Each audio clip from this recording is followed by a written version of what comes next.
The attack on October 7th came after more than 50 years of brutal occupation by Israel and complete rejection of a state of Palestine. Israel is pushing for war with Iran.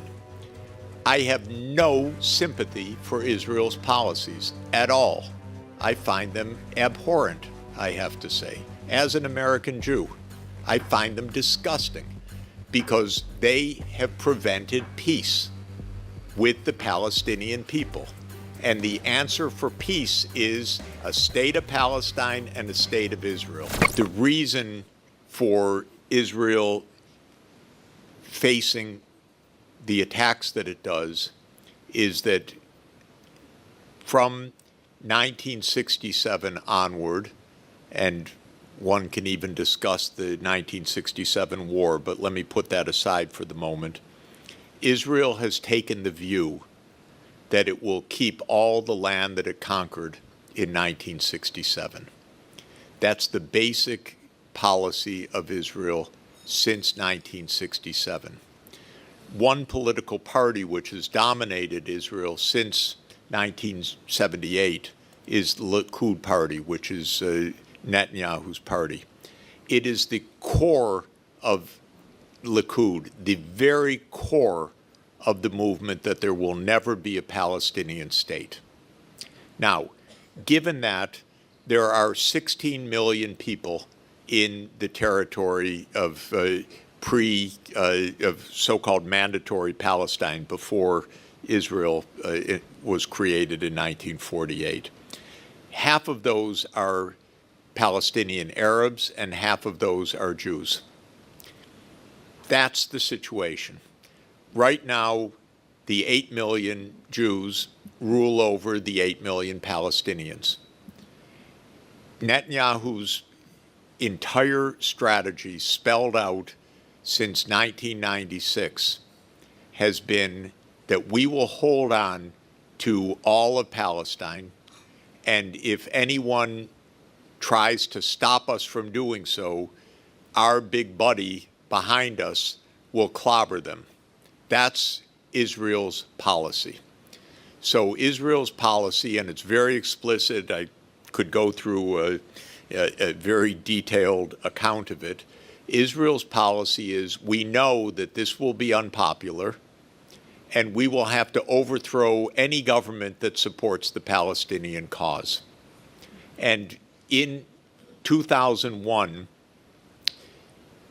the so-called neocons, who are also the so-called Zionist part of the U.S. government, produced a document which is also well known, and I've talked to two people who know it very well, General Wesley Clark and another Air Force commander, Dennis Fritz, that called for 7 wars in the Middle East in 5 years after 2001. And those 7 wars were to take out Israel's enemies. And those 7 wars were Lebanon, Syria, Iraq, Somalia, Libya, Sudan, and Iran.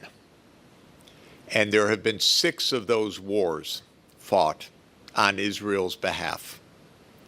And they have led to an ongoing bloodbath in the Middle East.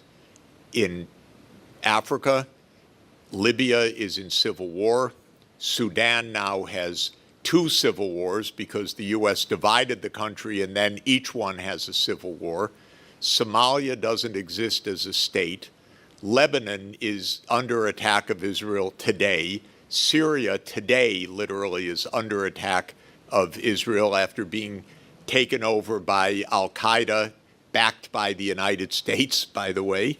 And the United States is pushing for, Israel is pushing for war with Iran. I have no sympathy for Israel's policies at all. I find them abhorrent, I have to say. As an American Jew, I find them disgusting because they have prevented peace with the Palestinian people. And the answer for peace is a state of Palestine and a state of Israel. And when one asks, is that possible? I speak regularly with the foreign ministers across the Middle East. I'm talking about Egyptian foreign minister, Jordanian foreign minister, Turkish foreign minister, Saudi foreign minister. I know all of them personally, and I talk to them at length. The Arab world has been asking for peace with Israel since 2002 in what's called the Arab Peace Initiative, and Israel has been giving them the finger and saying no, because we will keep all of the territory. Now, this is suicidal, in my point of view, for Israel, and it is illegal and utterly cruel.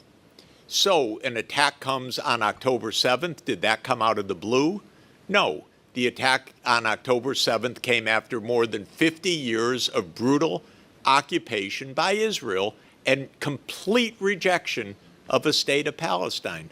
So I have no sympathy for Netanyahu. I regard him as one of the most violent, deranged political leaders in modern history, actually. I want them to stop, because I know, I speak to the Iranians, I speak to across the Organization of Islamic Cooperation, 57 countries.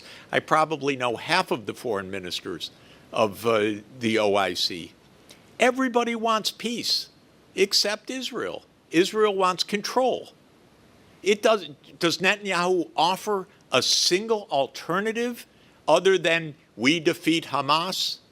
Has he uttered one sentence about a political outcome? No, not a, you know why?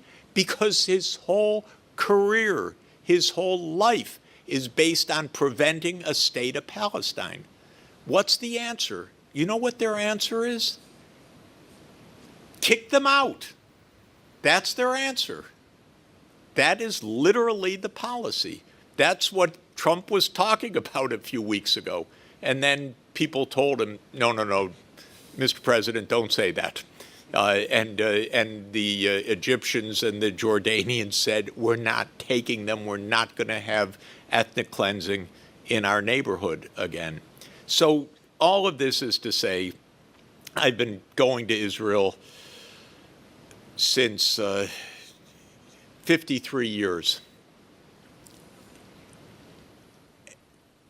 53 years ago were the first illegal Israeli settlements in the West Bank. It was explained to me when I was a high school senior, we're putting facts on the ground, Jeffrey. Okay, we're 53 years later, and the Middle East is in a bloodbath still. So that's why I have no sympathy at all. We're seeing in other parts of the world tremendous instability and lack of strategy. In the Middle East, basically, unfortunately, and to my chagrin, it is probably a doubling down of the U.S. Backing of Israeli mayhem, which I regard as a genocide, and I regard as absolutely destructive of peace in the region. But I don't see Trump changing that. It's still early days. He once did tweet something of me calling Netanyahu an SOB, and Trump posted that, and then there were headlines in Israel for about 3 days. What did he mean by that? But apparently not a lot, because in the last days, we're back to Netanyahu's wars everywhere: war in Gaza, war in the West Bank, war in Lebanon, war in Syria, war in Yemen, and what Netanyahu wants is a war with Iran, which could be a world ender, actually. I don't think we'll go to war with Iran, but the Israeli mayhem is not being stopped by Trump. It's actually rhetorically being encouraged by Trump. So that's a big disappointment for me. When it comes to trade, I don't have to say more than Trump is uniting the world, because there is not a single place in the world that is satisfied with this new tariff regime, including inside the United States. It has succeeded in stopping the stock market rally and reversing it. It has succeeded in lowering automobile company share prices yesterday. I didn't check today, but down 5% yesterday when the automotive tariffs were issued.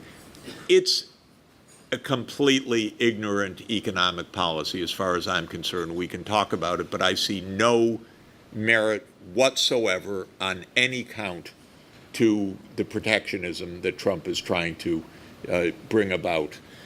So there, the whole world is unhappy about it.